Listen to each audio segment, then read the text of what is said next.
So here we are at Civic Heart at the top of South Perth, overlooking Perth, and it's just interesting to see the skyline, especially over the East Perth side, where we have Hanssen construction apartments that were built for over the last 30 years. And we're just excited here to have an interview with Gerry. I did one of these interviews about 7 years ago, and we're looking forward to an open and honest conversation. And so you're coming up to 80 years old, and we want to explore legacy, Gerry, and what that means to you and how it feels to be 80. Let's talk about legacy. How does it feel to be 80? You're coming up to 80 in just 3 or 4 weeks' time. Well, it seems surreal. I don't feel 80. There's just so many things I still want to do that it just doesn't resonate with me, being 80.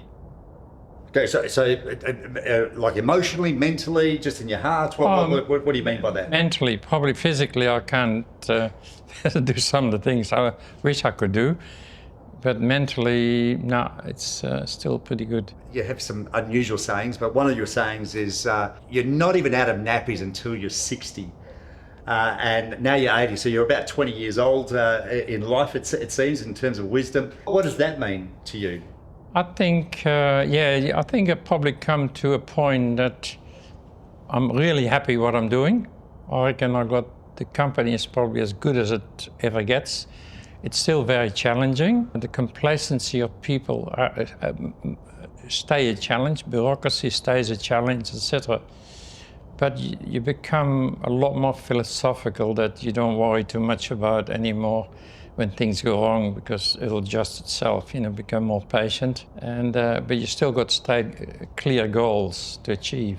One of the things that you've done over the last 3 or 4 years, it's interesting that we're here. This is obviously the most complex building that you've built to date. But now you're at Garden Towers, and you decided at Garden Towers to actually become a site manager, which is quite interesting, coming up to 80 years old, that you're back on the ground at toolboxes every morning among hundreds of workers and leading that site.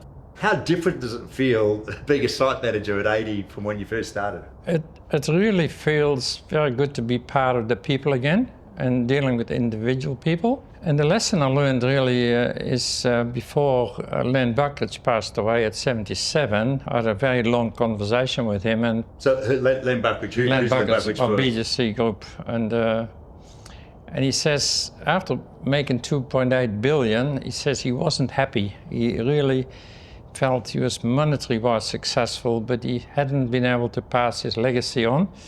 And now the family feuds, etc., it's falling to bits. That was a very important discussion I had for quite a few hours with him. Right. And the other person was very successful, of course. John Rubino had quite a few lunches with him. And he built John Rubino is? Monadelphous. Monadelphous, yeah. And the toughest time, he says, the early days were his best times, the toughest times. And when he had all the money and he was sitting in his fancy office, he didn't like it. And I got to that point too, that being in the head office, you feel removed or remote from the people, and it's more difficult to affect things. Right. At the operational level, it's more satisfying. So being back on the ground at East Perth, like I say, I enjoy seeing you there in the mornings, at toolboxes, often even leading many of the toolboxes. What are some of the things that have they reignited, and some things that you're learning to keep the company evolving? Well, basically, it's all about trying to pick up the problems, solving problems, nothing else. Every pre-start meeting, somebody asks you a question, somebody's got a problem, maybe personal, maybe technical. They're just looking for an answer or a confirmation, and that's where you get the satisfaction, just letting people do what they're doing. Darren says, I'm supposed to run the site as a site manager, but I'm not. I'm letting the people run that site. I'm only there to guide and to influence. Well, let's look at one of your classic sayings about the job is the boss. So on that site, who is actually everyone accountable to? We are trying our best to make everybody accountable to their own task, their own boss. They got to follow the details, the swims, safety procedures, the quality, etc. That is the toughest task we have, is that people don't find blame, it's somebody else's fault. They got to really try to resolve their own problem. And that's how you hopefully develop the new leaders, new leading hands, new foremen, etc. So that's a big fishing trip. Fishing trip. Explain that a little bit more. What do you mean by Well, that? you got to fish. It's very difficult to get out of the workers, find the next leader, because we put all these apprentices through the company. Most of them go on a working holiday or they go up north for more money. And then you got the odd one who comes back and he wants to progress and become a leading hand or foreman. But that's the rarest thing, because probably only at best 1 in 100. Right. That's the difficulty. What are some of the biggest challenges on leadership? Because leadership takes on this thing, like you say, like this sort of much, like this rising to the ranks, and you end up being in what they would call the corner office. I mean, here we are, where this is the ultimate place that you would say, I've finally arrived. But you seem to get great joy being in the basement. What in your journey, because you've risen to high ranks, you're bankrupt, you became millionaire. What is it about people that don't seem to understand that there is great joy in being at the bottom? Well, we're sitting here on a project, for instance, where my second son, Michael, built this project. He had to do it all himself, so he was a very good leader, but because he wanted to do it all himself, he stressed himself to the point that he was 1.5 weeks in hospital. And being my son, I was glad that he left and he's sailing around the world, because it was not his game. He had the capability, but he couldn't delegate and inspire other people to come with him on the journey. Right. And I said to him, you can be very proud that you built this project. Nobody can take that away from you. You did it within our company. Stress is a big inhibitor to being a leader. If you stress too much, you can't function anymore.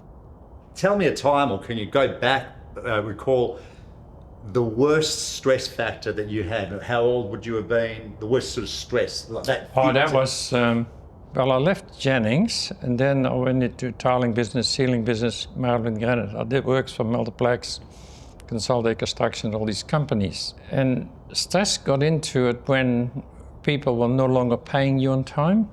Right. When I bowed to union demands, at the end of the day, I went broke. And the first year or so, I was making excuses. I started to blame. And then I had the old doctor said to me, stress is you. You let people do it to you. And it took a little while for that to sink in, that you let them do it to you. And you have to step away from that and say no more. How old would you have been at that time? When you were really at the sort of crisis? At that time I was probably 45, 46. Yeah, that was the toughest time, really. When I started this company 33 years ago, I was 47, and I made a single promise that I was going to make a difference to the building industry in Perth, because I couldn't handle anymore the way it was working. Right. So it was not specific, but I had to free myself from union intimidation. I had to find a client who was going to pay my bills, and they were going to have to allow me to build the way I wanted to build. Focus on your expertise, Yep. while they focused on theirs. Yep, that's where it all started. What advice would you give a younger version of yourself? Well, that's a big puzzle, but that's why I'm glad I'm back on the bottom, because generally people come to you with their grievances and their problems, and you can sit down with them for 10 minutes, 20 minutes, and they can either accept change or look at things different and adapt. And once you start talking about the job as the boss and about job satisfaction and belonging, you can turn them, but some you can't turn. So Right. people stress out over absolute nothing because they got this belief system certain things are the way they are in this society. For instance, they think that a bureaucratic rule, that's what they have to comply to. And I would say you don't have to comply to a bureaucratic rule. If you choose to make a decision, it's about making the right decision, make a safe decision, do it for quality, and you can circumvent a lot of problems, like whether the city of Perth or whether the WorkSafe come in or anybody. You don't have to believe what they say. You've got to make up your own mind what's right and wrong. And so you feel like a lot of people are relying too much on outward, not you, on rules and regulations. We are over-regulated, and I think that creates stress. Right. Was there some gut level principles at 47 years old that you go, I'm going to start this is what I believe, this is what I'm sticking to, that was very different to where you ended up with a stomachache at 45? I had a very big, huge privilege to get to know my dad when he came out of the Second World War, out of forced labor camp, and he says there were 7,000 workers in that worker, and they're working for the Nazis. And he says he couldn't stand working for me. He was part of a team building tanks to shoot his own wife and kids back home. And he says very few workers, they just complied to Nazi rules. And my dad was not a very good complier, neither I am. Yeah. I am. So he said that was tough. And the stories he told me, what he had to go through 7 months, really naturally resonated with me after I went through my hiccups with the unions, etc. Because I was giving into things I didn't want to give into. Yeah.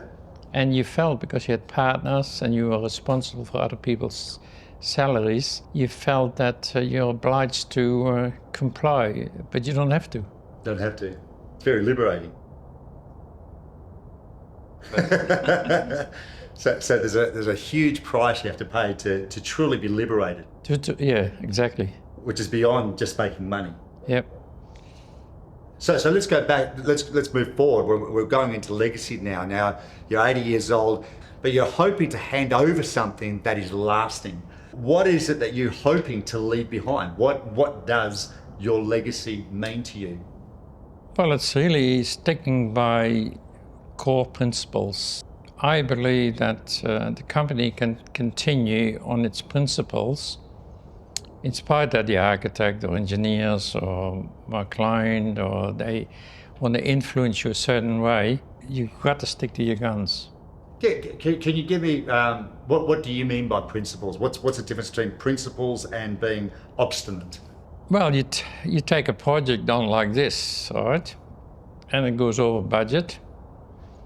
And because the company, Finbar, are owned by shareholders, the finished product is the ultimate goal. And to find a client like that who backs you, of course, is extremely difficult, because the industry is still a blame game.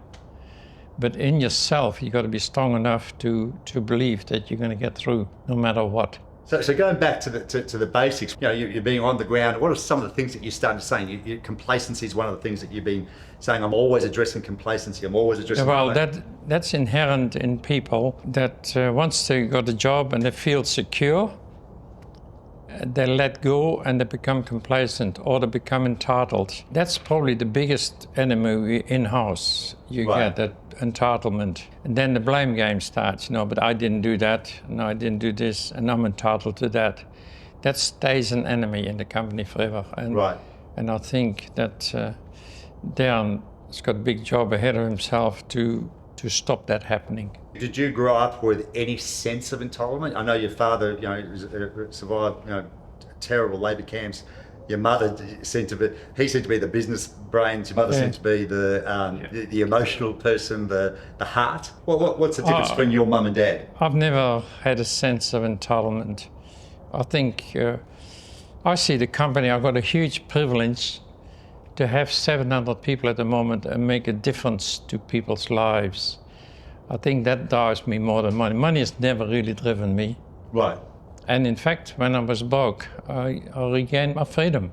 When you were broke? Yeah. That's an interesting one for business people to even contemplate or consider, that when you're broke, maybe the beginning of new beginnings. Yeah, absolutely. What happens is that out of the blue, out of a game of golf with somebody played with Ian Constable, he asked me to build a Lions Eye Institute, which was a research facility. I never built one. Right.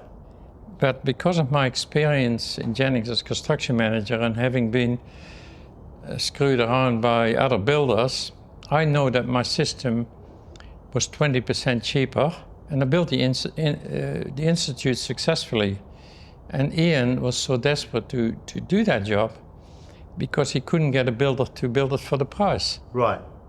So that was my start back into construction.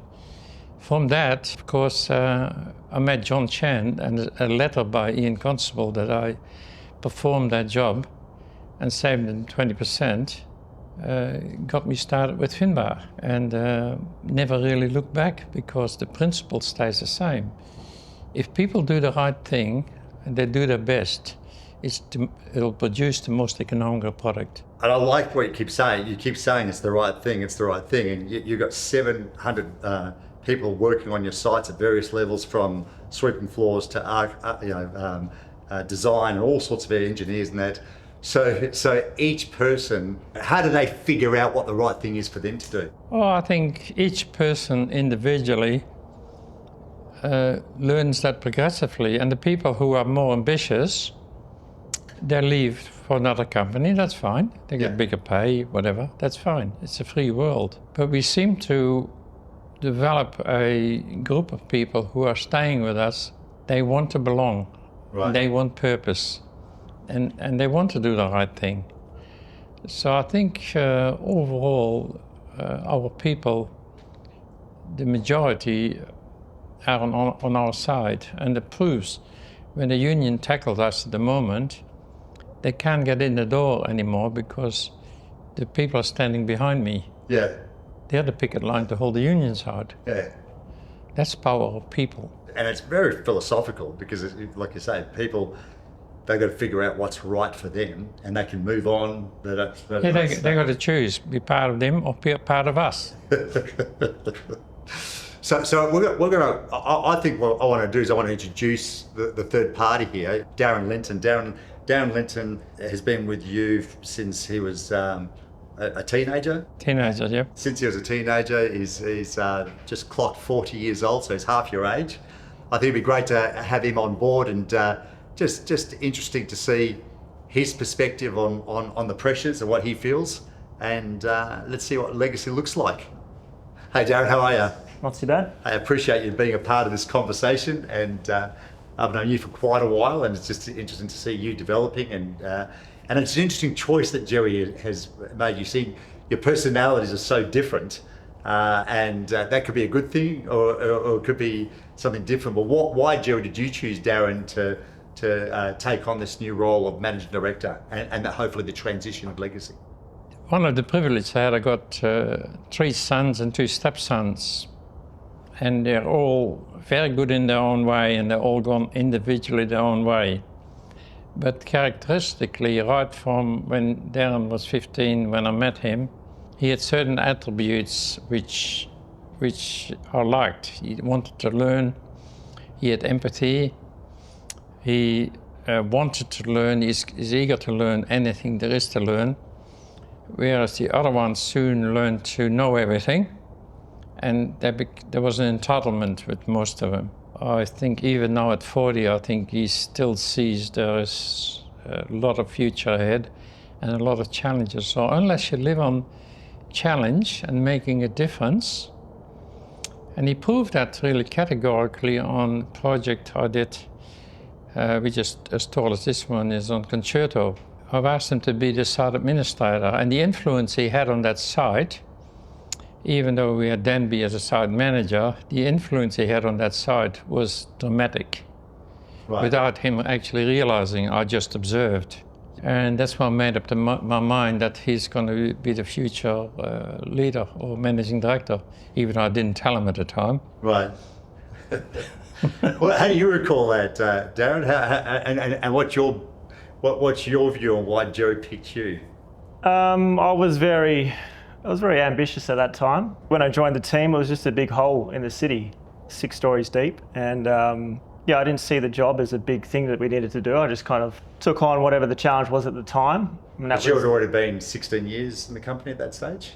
Yeah, so when I was 15, I pretty much started just doing labouring and odd jobs and worked my way through. At that point, that was the biggest site that we'd done. So I was just happy to be a part of that team. So you were previously a leading hand site manager prior to that though, and you stepped into an administration role. So that's interesting. Everyone just keeps thinking they're going to go up, but you went into a completely different dynamic. And again, Gerry saw something in that role. How did you feel about going into being a site admin, which doesn't sound exciting, but I do understand why he did it. Look, and a lot of people today think that stepping down is getting a different title, but it was a massive project, and I was happy to be a part of it and help the team any way I could. I had done a couple of projects prior, one just up the road actually on Mill Point Road. That was my first. Yeah, right. So that was about 26 or 27, and then went to Norwood in North Perth.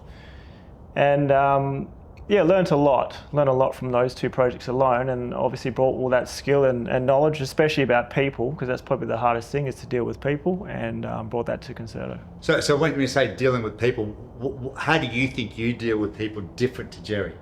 I think over the years, I've copped a few floggings in site meetings from this guy.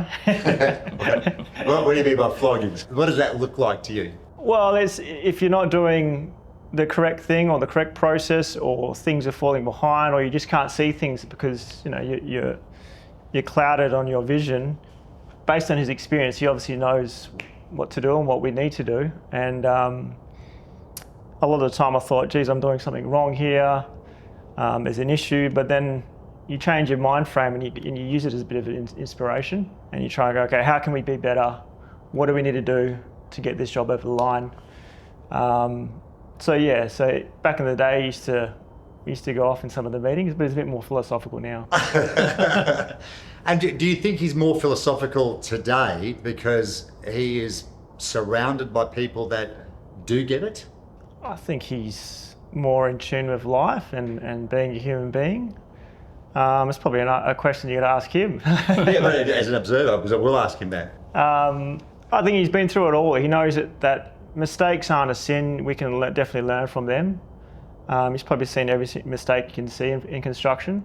I think the main thing is as long as we learn from it and become better people and better workers, I think over the years he's probably softened in that regard. What's your view on that, Gerry? What do you think? And I asked this question of a friend of yours this morning. I've been asking all sorts of people, some a bit of a different aspects of your life.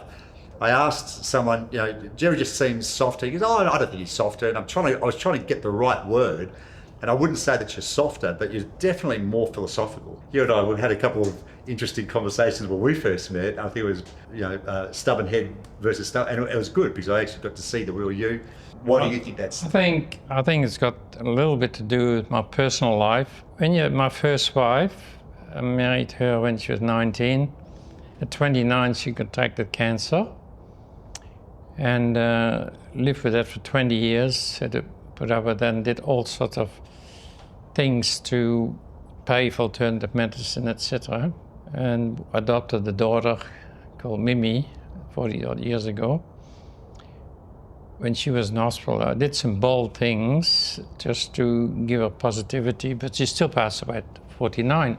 And then you finish with 4 kids and life goes on. In fact, my job actually carried me through most things. One, I had to make a living. Yeah. And 2, luckily for me, I've always enjoyed building and challenges. And that got me through a very tough time. And then after that, a couple of years later, I met Darren's mum and was bold to take her around the world. And I met these 2 Larrigans, Darren and his brother. It gave me another new lease of life, really.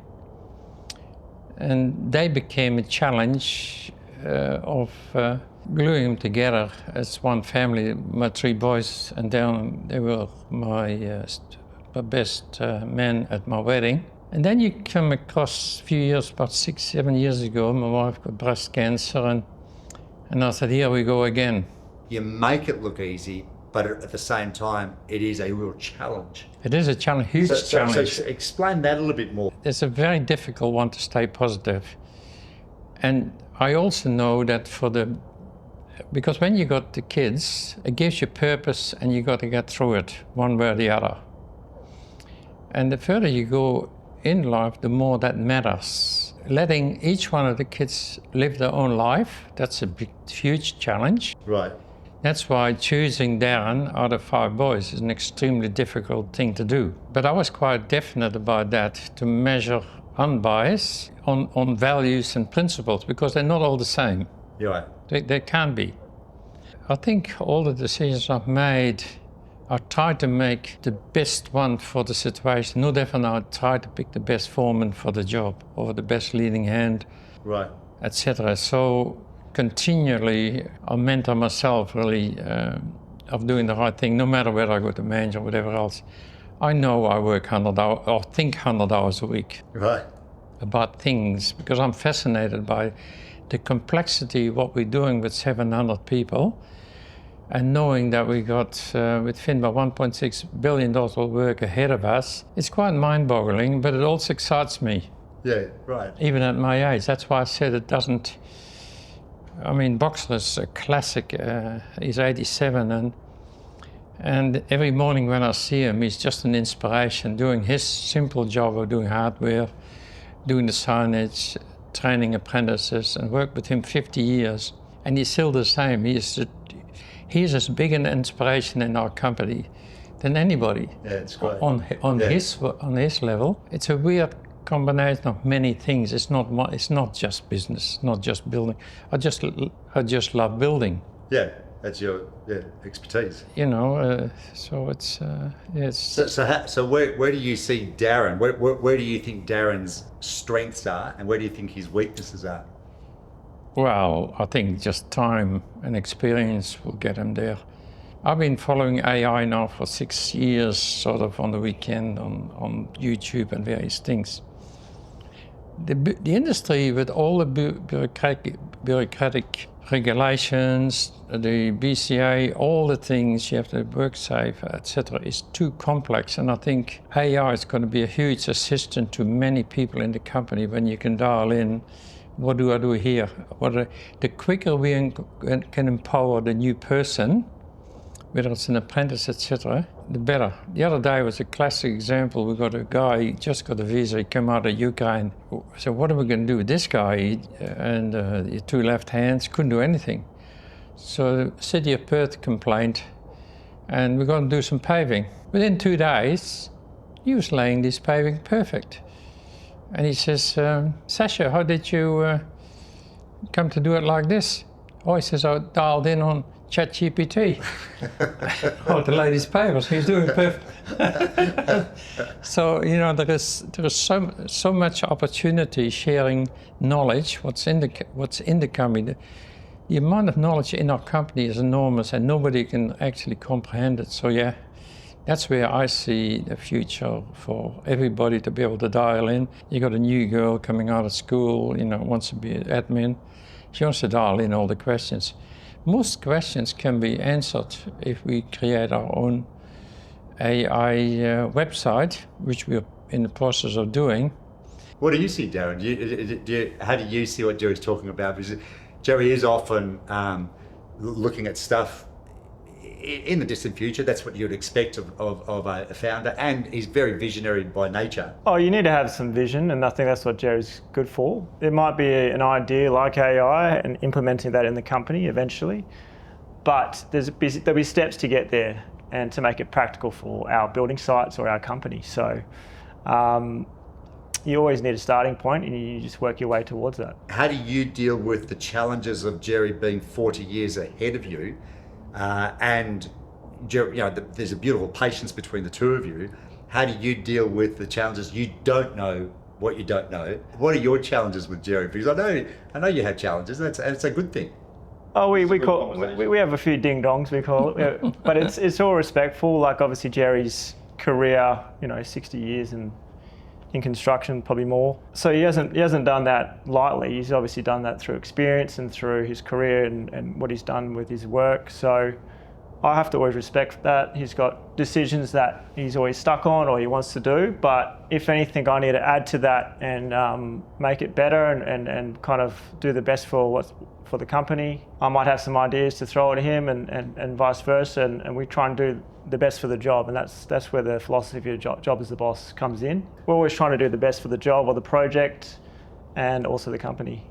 So what does the job as the boss mean to you? Because it is a bit of a catch cry for you throughout the company. Some people misinterpret it, but basically we work together for an end goal, which is getting that project over the line, getting it classified, getting it lived in by the clients. So every decision we make along the way, and there's thousands, we've got to think, what's the best outcome for the job? How are we going to resolve problems? How are we going to work together to get to that point? I tell our site managers or our foremen, you always got to build these projects as if you're going to live in it. You look after it yourself if it's your house, right? So we apply that to each project and have that mentality. Do you see your lifestyle as different to Gerry's, the way you are? Do you know how to switch off?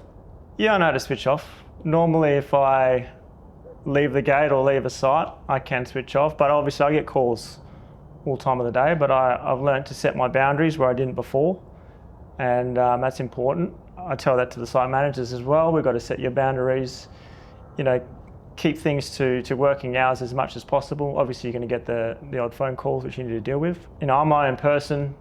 Gerry's himself. I'm not going to try and be him, but I'm going to try and learn as much off him as I can. That's brilliant.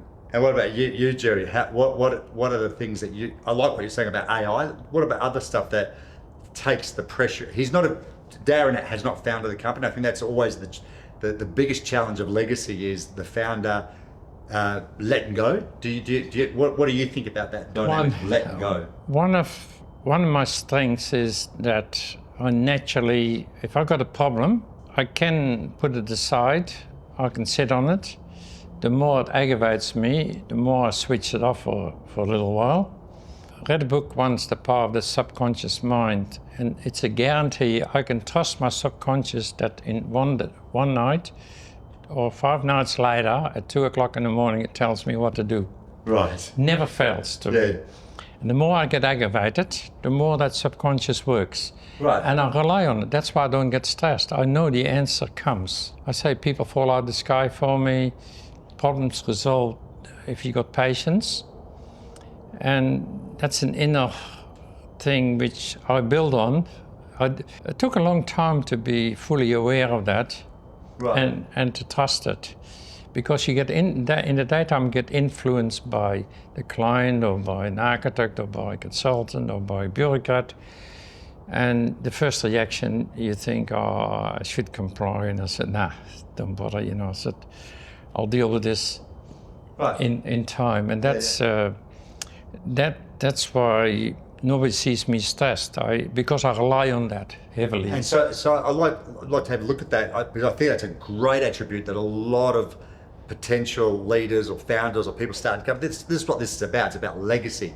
It's not about you running the end of the race. It's about passing on the baton. It's the pivotal moment where, as you're running at full speed and you're just doing what you're doing, which so is Darren. But how do you pass on that baton without dropping? No, that's. How do you pass that on? No, you can't. That's a discovery process. I just got to let Darren do that. One of the good things what Darren does do is, I come home and his mum says to me, how was your day? Oh, my boss gave me the shits today. He gave me a hard time. He said he thinks I'm asleep, that I don't see things, But I've let it go for a purpose. Yeah. And I sit on it, And, so Darren says that about you? And Darren, and Darren is eager to fix it on the spot, but sometimes you can't. Yeah, that's good. So it's a very good, to me, it's a very good thing. He doesn't shy away from saying how it is in the side meetings. He can say his own piece, and he's confident in doing that. That's a very important component that he stays himself. What I do like about you, Darren, is you do stick to your grounds, but you do it respectfully. Viewing the world differently, but still working together. I don't think it's a natural thing. You learn respect. How do you think you've learned that? Look, building construction industry it's a high pressure environment. We talked about it earlier, Yeah. and we deal with timelines, we deal with deadlines, we deal with problems every day, big and small. We have to enjoy work. We've got to enjoy who we work with, rather than argue and fight over certain things. We've got to work together to that end goal, what we spoke about again. I think working with people, treating them with respect, but at the same time sticking to our principles or our goals. I think you get more out of people that are happy working with you or happy doing their role. So when Gerry was tough on you, how did you receive that and turn that into, I get it, I need to be respectful? Was there a process in that,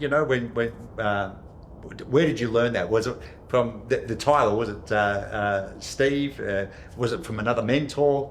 I've had a lot of mentors over my career in different areas, and you do pick little pieces from each of them, so you do learn things. I always wanted to get better and improve as a person and in my career, so any bit of advice, especially from Gerry or other site managers, you take it on board, and sometimes it's a bit heated, but you try and learn from it and take the best out of it. Sometimes there's things you don't want to hear, but again, just focus on the positive.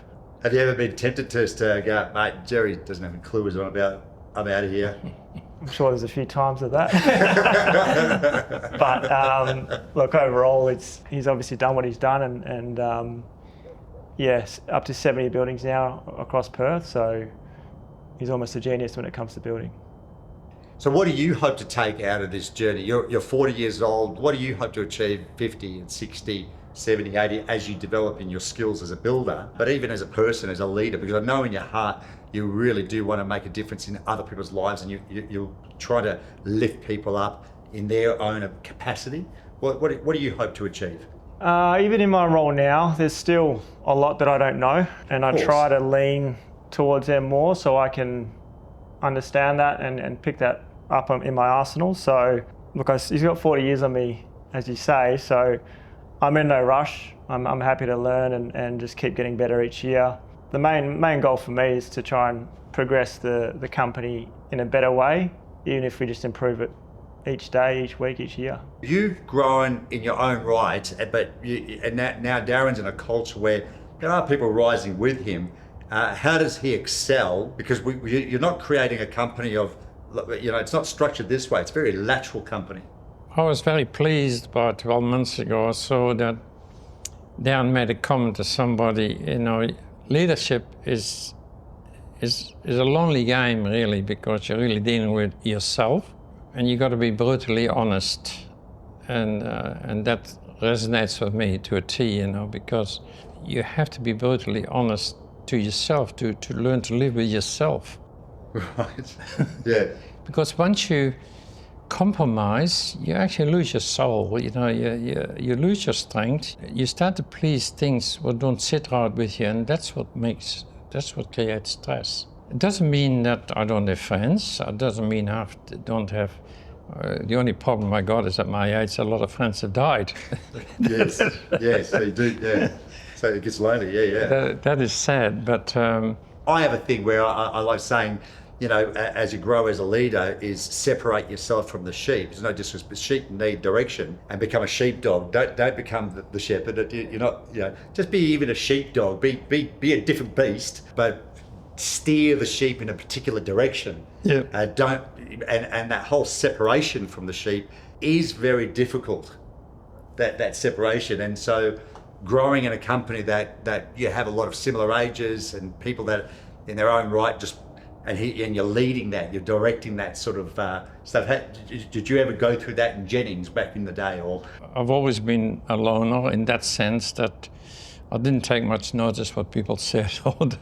I didn't worry about what people think. Because there was lots of peers. That was $1 billion company too. And I within that company even I was allowed to do, because I was successful, I was allowed to do my own thing. And the bosses and the people let me do that because I earned my freedom within the company. Yeah.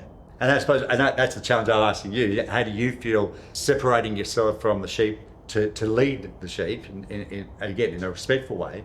Have you found that challenging over the years? Oh, of course, because you build relationships with people you work with.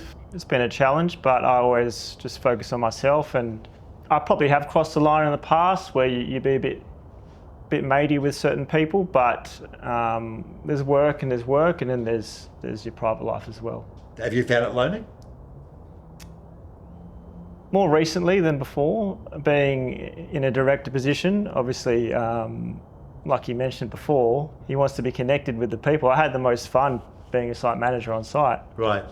Because you're there with the people, you got your relationships every day, you're solving problems together, you watch this thing come together as a group. But now being a head office, still involved with people, still got site meetings and whatnot, but you are separated a bit.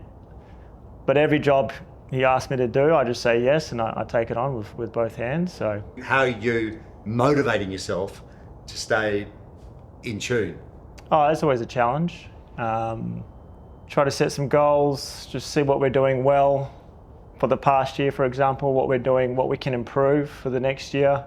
Our leadership groups, we get a bit of feedback from all the key guys.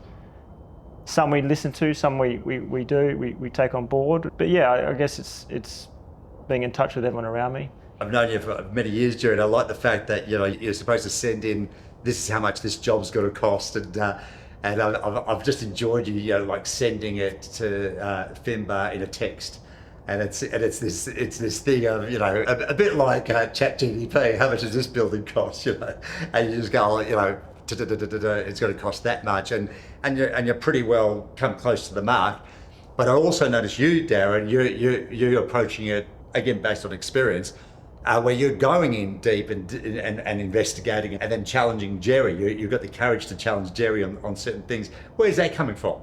I've seen the company grow throughout the years. So, 30 years, I've come a long way. In 10 years, it's been a dramatic difference. 30 years ago, we're probably doing one project at a time, just in Mill Point Road there, or we've grown to 2 projects at a time. We're doing 3 and 4 now. Yeah. And we're pretty significant in WA as far as building. Things get more complex. We've got to refine our processes and be a bit more formal than the text message sometimes.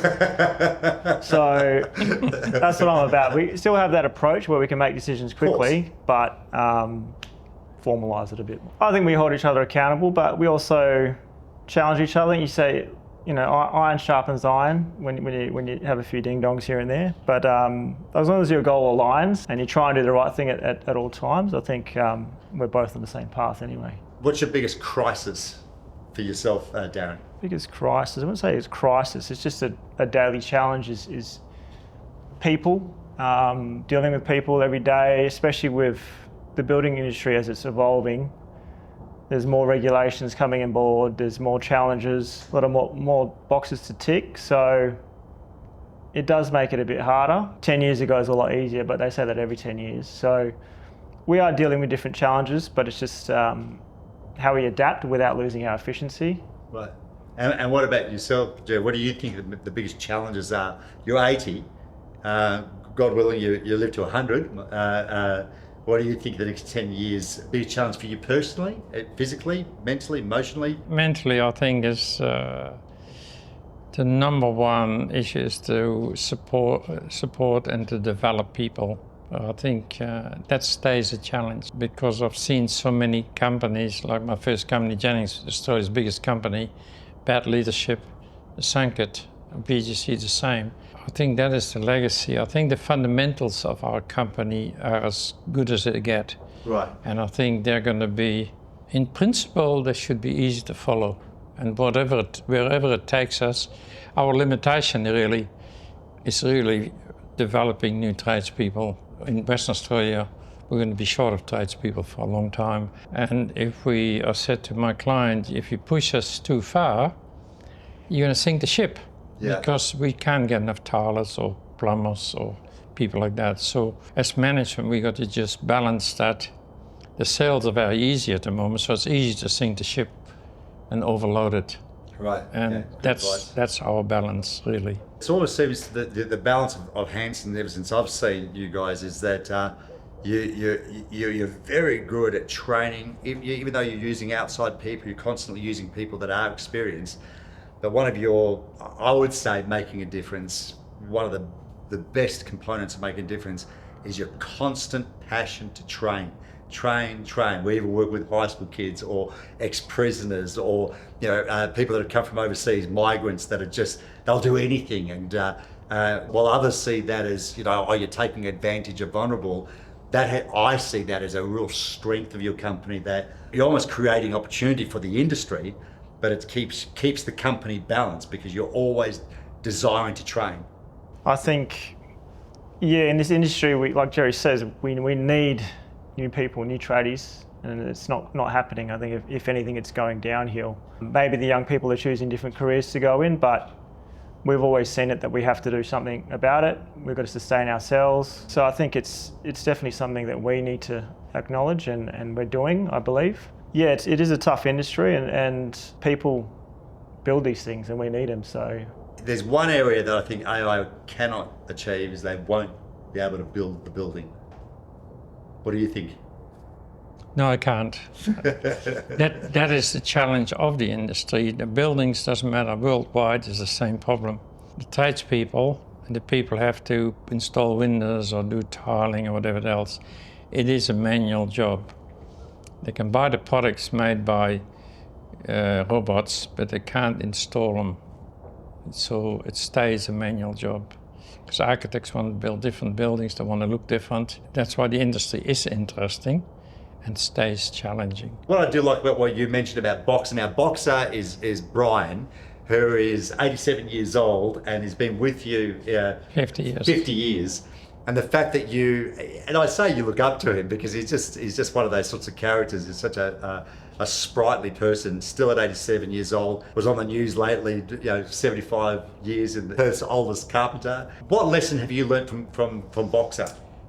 Well, when I met him 50 years ago, I was only locked down. I was 26 when I managed the first project, and it was hard work. And very quickly, in the matter of 3-4 weeks, I worked with Brian in Port Hedland. I learned the art of driving for excellence, and he would never give in on his drive for excellence and training the young apprentice and people. Here we are 50 years later.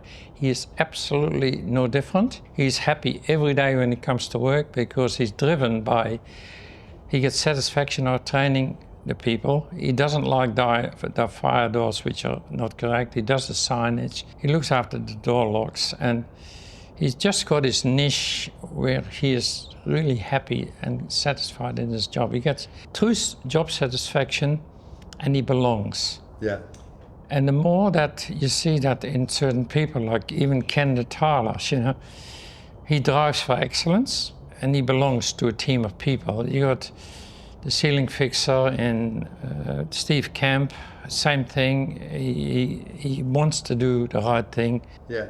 And we got the plumber, we got the electrician, we got Dan the air conditioning guy, we got Daniel Top, the communication guy. That's a team of people no other builder has been able to build. It's not a blame game for them. They want to be part of this building or any building, and they do the right thing. They got a permanent, with a client like Finbar, they got a permanent income. They don't have to worry about the Friday pay, and they get job satisfaction and they belong. And that's the power of the company. Yeah, it's beautiful. What about yourself, Darryl? Is there any particular lessons that you've learned from specific people within the company over the years?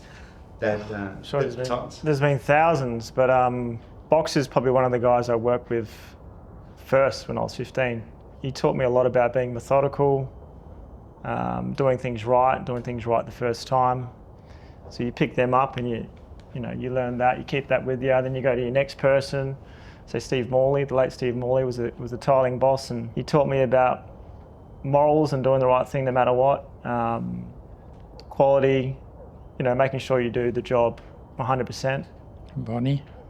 You got Bonnie, patient guy doing the silicon. He just slowly but methodically works his way through it and gets it all done.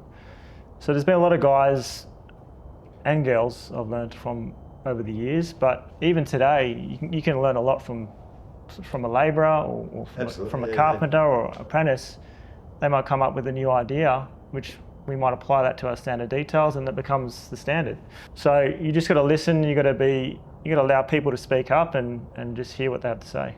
One of the quiet heroes I think you have is Peter Church in the company. How long have you, is your finance guy? Peter, I met him in Jennings some 45 years ago as a junior accountant, and we went after that company fell. He went his own way, decided to shut his handwriting business up.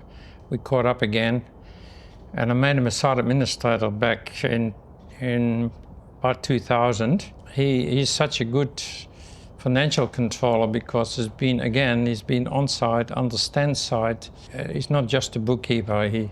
He genuinely understands the needs of people and accounting, and in fact he gets a buzz out of trying to make it work. Criticizes us of course for mismanaging. That's beautiful. every finance controller should be able to do that. That's beautiful. What I love is the humility of like at the moment 700 individuals have all components, thousands of decisions. We're sitting in one of the most luxurious apartment buildings in Perth, if not the most luxurious apartment building.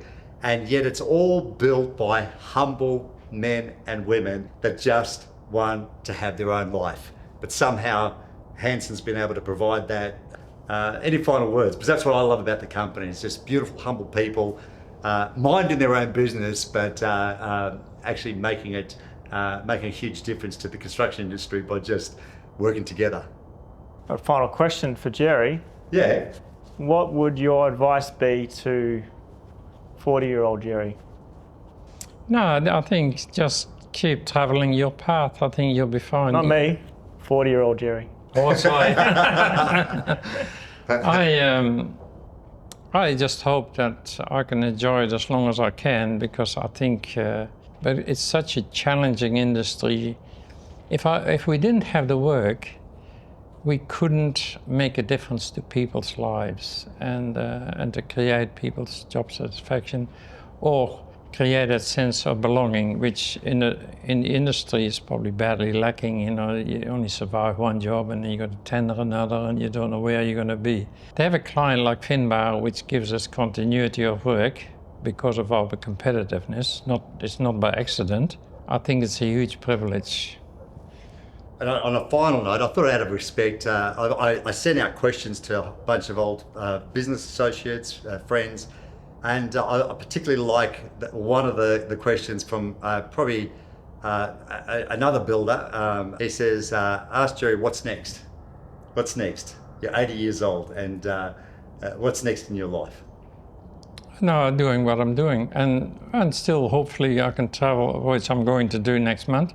I've always been a keen traveller to see the world and enjoy the world. I've always made time, whether I was broke or not. The world is a very interesting place, and we're very privileged to have so many nationalities in our company which create that harmony. The more you mix people, I think the more harmony we get. And through my travels, I've learned a lot about nationalities. Yeah, that's beautiful. Hey, listen, I really appreciate you guys. I enjoy our ongoing friendship, both on a professional and personal level.